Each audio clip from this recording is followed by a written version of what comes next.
جب ہم سارا دن کام کر کے رات کو اپنے بستر پر لیٹتے ہیں تو فوراً نیند آ جاتی ہے، یا پھر لیٹ کر اپنے موبائل فونز میں سوشل میڈیا کا بے مقصد استعمال کرتے ہیں، جس سے ہماری نیند میں خلل پیدا ہوتی ہے اور ہم وہ رات بے چینی میں گزارتے ہیں۔ ہم مسلمانوں کے لیے یہ ضروری ہے کہ سوتے وقت اللہ کا نام پڑھ کر سوئیں، اور جب ہم قرآن پاک کی سب سے طاقتور آیت یعنی آیت الکرسی پڑھ کر سوتے ہیں تو اللہ ہماری حفاظت کے لیے ایک فرشتہ بھیجتا ہے جو برے خوابوں اور تمام برائیوں سے پوری رات ہماری حفاظت کرتا ہے، اور ہم پوری رات اللہ کی حفاظت میں سکون کی نیند سوتے ہیں۔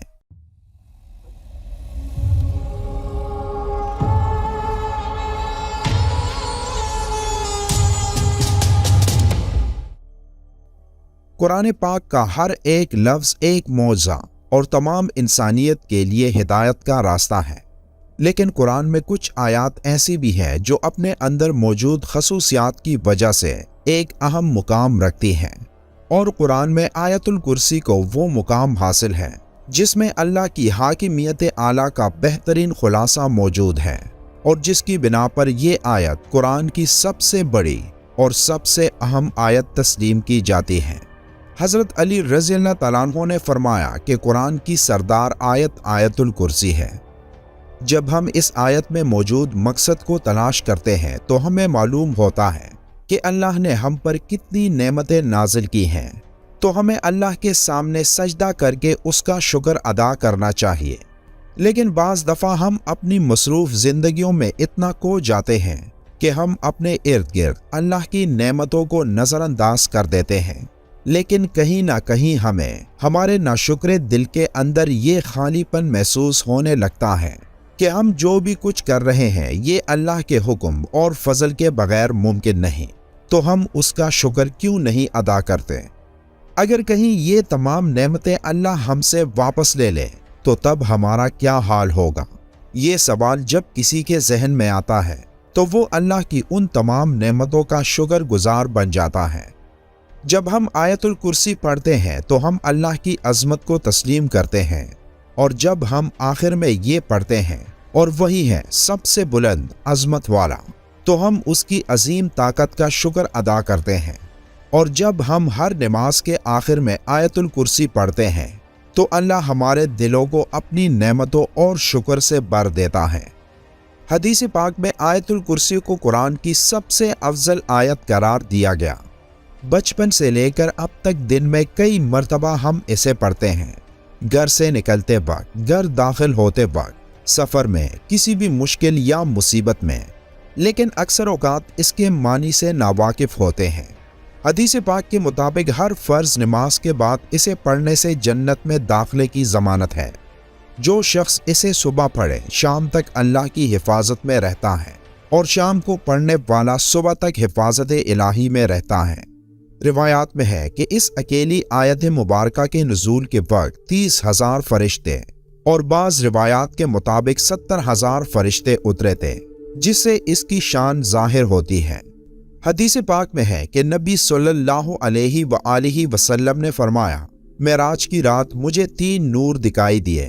پوچھنے پر پتہ چلا کہ ایک آیت الکرسی، دوسرا سورہ یاسین اور تیسرا سورہ اخلاص کا نور ہے۔ میں نے جب آیت الکرسی کے ثواب کے متعلق سوال کیا تو اللہ نے کہا، جو اس کا پڑھنے والا ہوگا وہ میری ضرور زیارت کرے گا، خواہ ایک ہی بار تلاوت کی ہو۔ حضرت علی رضی اللہ تعالیٰ عنہ سے مروی ہے کہ نبی صلی اللہ علیہ وآلہ وسلم نے فرمایا، جس نے آیت الکرسی اپنے گھر میں تلاوت کی تو 30 دن تک اس کے گھر میں شیطان نہیں آ سکتا، اور 40 دن تک جادوگر کا جادو اثر انداز نہیں ہو سکتا۔ آیت الکرسی کی پہلی آیت کا اختتام اللہ کے 2 خوبصورت ناموں پر ہوتا ہے، یعنی الحی اور القیوم، یعنی وہ ذات جو خود اپنے بل پر قائم اور سب کو قائم رکھنے والی اور سب کو سنبھالنے والی ہو۔ اب حیرت انگیز بات یہ ہے کہ اس پہلی آیت کے پہلے جملے کا اس آیت کے آخری جملے کے ساتھ ایک گہرا تعلق ہے۔ اس آیت کے آخری جملے میں پھر سے اللہ کے 2 نام آئے ہیں جو اس طرح ہیں، اور وہی ہے سب سے بلند عظمت والا۔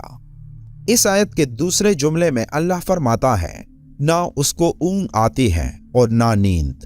تمام مخلوقات وقت کے ساتھ سست پڑ جاتے ہیں، آرام مانگتے ہیں، نیند چاہتے ہیں، سوئے بغیر رہ نہیں سکتے، اور نیند موت کی ہی ایک صورت ہے۔ اس لیے اس آیت کے اس حصے میں ذکر ہے کہ وہ ذات پاک، زمان و مکان کا حاکم، طاقت کا سر چشمہ، ہر لحاظ سے مکمل اور چوکس، اپنی مخلوقات کے ہر ذرے سے باخبر ہے۔ اب اس آیت کے 8ویں جملے میں دیکھیں کہ اللہ کیا فرما رہا ہے، اور اسے زمین و آسمان کی حفاظت تک آتی نہیں ہے۔ اس آیت کا دوسرا جملہ اصل میں اس کے 8ویں جملے کے ساتھ کنیکٹڈ ہے، جس میں اللہ یہی فرماتا ہے کہ نیند اور آرام اس کی پیدا کردہ مخلوق کے لیے ہے، اور اللہ نہ سوتا ہے اور نہ اسے اونگ آتی ہے۔ اب تیسرے جملے میں ذکر ہے جو آسمانوں میں ہے اور جو کچھ زمینوں میں، سب کچھ اسی کا ہے۔ اس بات کو سمجھنے سے پہلے ہمیں دو ناموں کو سمجھنا ہوگا، ایک ہے مالک اور دوسرا ہے ملک۔ مالک کا مطلب ہے اونر اور ملک بادشاہ کو کہتے ہیں۔ اب ان دونوں میں بہت زیادہ فرق ہے۔ ملکیت چیزوں کی ہوتی ہے جبکہ بادشاہت لوگوں پر کی جاتی ہے۔ اس آیت میں اللہ فرماتا ہے کہ جو آسمانوں میں ہے اور جو کچھ زمین میں ہے، سب کچھ اسی کا ہے، یعنی وہ ہر چیز کا جو اس نے پیدا کیا اس کا مالک ہے۔ اب اس آیت کے 7ویں جملے میں اللہ فرماتا ہے اس کی کرسی سب آسمانوں اور زمین پر حاوی ہے۔ جب اللہ اپنی کرسی کی بات کر رہا ہے تو مطلب کہ وہ اپنی بادشاہت کی بات کر رہا ہے، اس لیے اللہ مالک بھی ہے اور ملک بھی۔ پھر چوتھے جملے میں اللہ کا ارشاد ہے، کون ہے جو اس کے سامنے اس کی اجازت کے بغیر کسی کی سفارش کر سکے؟ پھر چھٹے جملے میں فرماتا ہے، اور وہ اس کے علم میں کسی بھی شے کا احاطہ نہیں کر سکتے مگر جتنا وہ چاہے۔ اب چوتھا اور چھٹا جملہ ایک دوسرے کے ساتھ منسلک ہیں، یعنی پہلا جملہ اور جملہ نمبر 9، دوسرا اور 8واں جملہ، تیسرا اور 7واں جملہ، چوتھا اور چھٹا جملہ ایک دوسرے سے منسلک ہیں۔